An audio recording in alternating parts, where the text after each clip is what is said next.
And now in studio, I'm joined by Zodwa Msutu, subcontractor, as well as Norma Pambani, who is also a subcontractor. And on the phone line, we're joined by Walter Milako, Director of the Department of Housing at the City of Johannesburg. Thank you so much, ladies, for coming through. Now, I'm going to start with you, Norma. Just talk us through the moment when you were told you were going to be joining and you will be a part of this project as women. What were some of your feelings? Were there any doubts about this project at the time when you were given the project? Thank you for such a question. Pertaining on this matter, it was like empowerment of young women. And it was the first time or the second time on construction and experiencing some of the good works that is around my location. Also, it was part of community upliftment.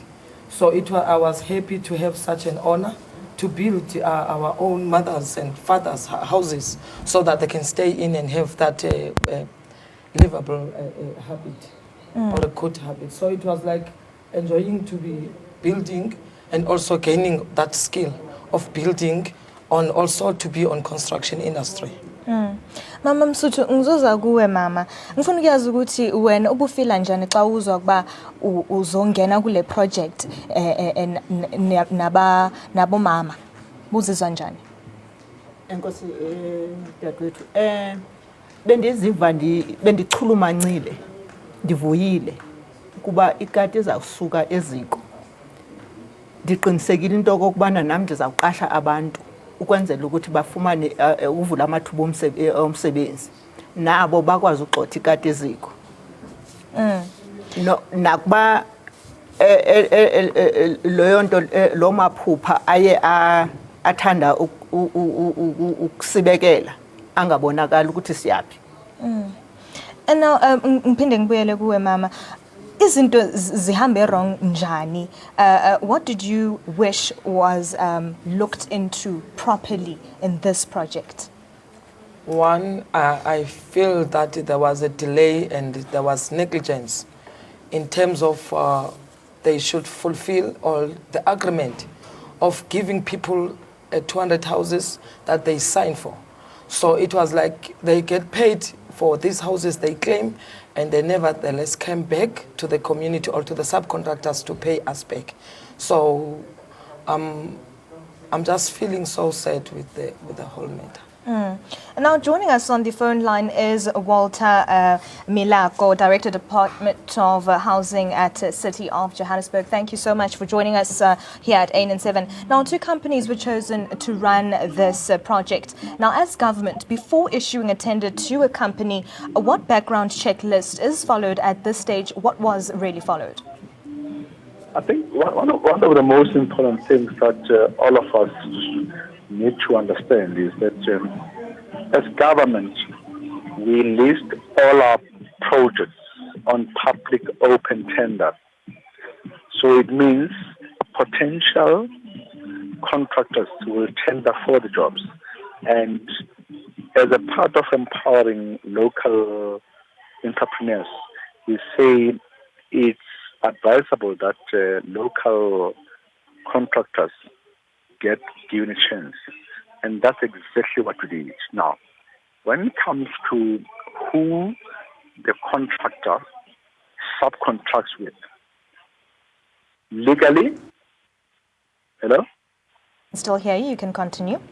Yeah, legally, we contract with the successful contractor. And then we facilitate a process where we make sure that local contractors, that's called subcontractors, benefit from government work. And that's exactly what happened in the process. Could we say that the government could have known about this fraudulent behavior that took place in this case? I don't think it's fair to be saying that it's fraudulent behavior from a government side, because we went out on tender. We duly awarded a tender to a contractor that met the criteria. Now, what happened in this particular instance in Musa Lady, I mean, this contract has been going for, I think, 3-4 years, and all the subcontractors, we didn't know them because we don't have a contract with them. They have been paid all these years, and it's only last year that the relationship between the main contractor and the subcontractor went south. Now, as a government, when it comes to communication after the tender is given, what is being addressed when you meet with contractors after you have issued the tender to them? Do you get the subcontractors involved to make sure that the contractors are carrying out the right work? In terms of law, we contract with the main contractor, and we encourage the main contractor to empower the subcontractor or local community contractors. Now, in this instance, I don't want to speculate. We as City of Johannesburg, we made aware last year that the main contractor hasn't paid the subcontractors. But all these years, the last 2 years or so, he's been paying, I don't want to know that it's a he or she.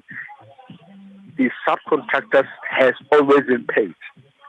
And the first thing that we did at the City of Johannesburg is we wrote a letter to the main contractor to ask for a meeting after we heard that subcontractors were disgruntled. And the CEO or the MD of the contractor didn't come, but the CLO was represented.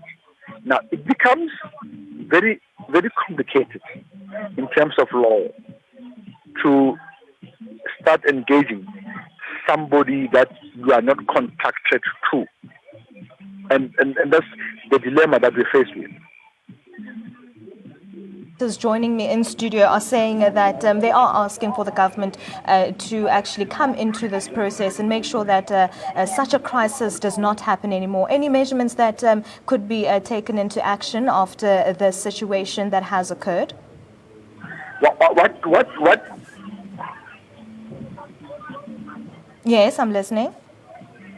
What we have done as a City of Johannesburg, when the challenge with the subcontract happened, we wrote a letter to the main contractor, and we made it clear that we will never pay them up until the challenge between themselves and the subcontractor is sorted. That was in December.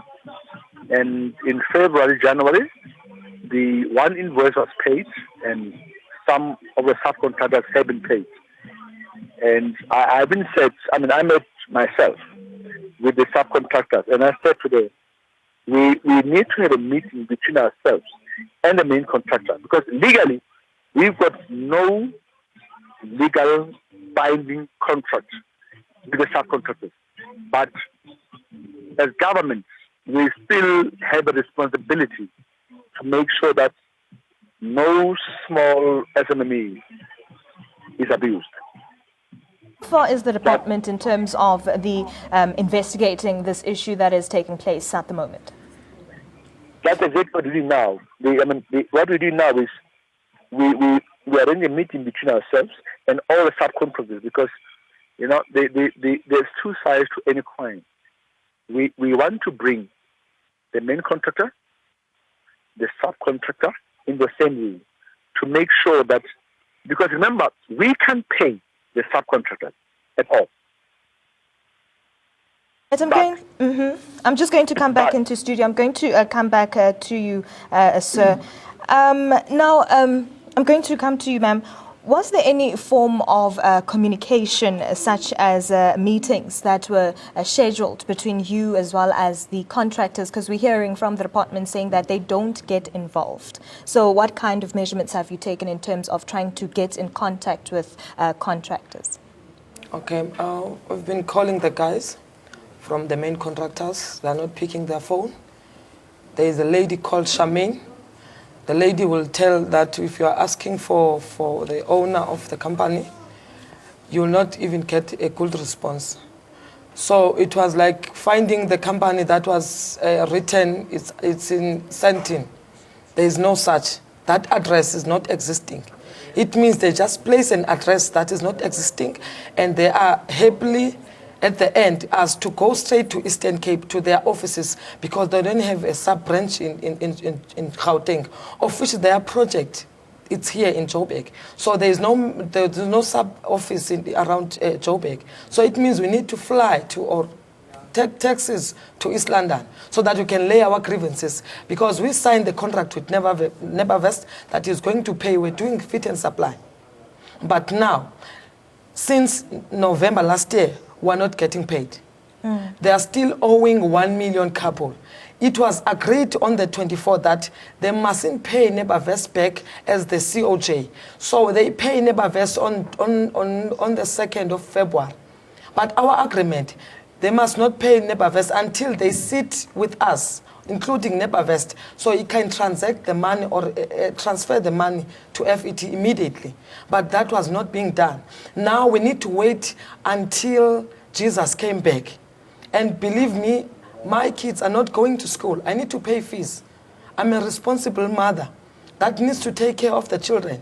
It was fine that I didn't pay the school fees, but when are they going to pay us? Because offices, there's no one around the offices. They're not picking our phones. COJ has paid. We've got the proof of payment for 4 times.